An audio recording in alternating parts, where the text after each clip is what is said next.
Баси, човек, какво става? Толкова съм постоянен, вече 6 седмици в залата и пак не виждам резултати. Окей, оставяй го, не работи, нали? Не. Ами да се отказваме, значи? Да, точно това си мислех и аз, честно казвам. Окей, нека приключим с нашата фитнес трансформация, даже нека да си напуснем работата. Как ще напускам работа, бе, ти от ли си?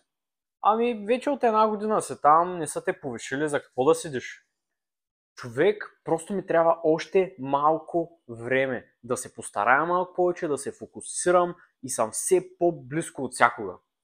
Знаеш, си готов да направиш това нещо за работата си, но за тялото си, което е единственото нещо, което истински ти принадлежи, си готов да се откажеш след 6 седмици, така ли?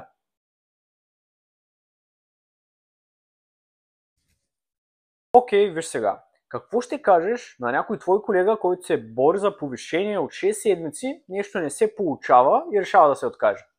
Абсурд, никога няма да получат повишение с такава нагласа. О, сега разбрах.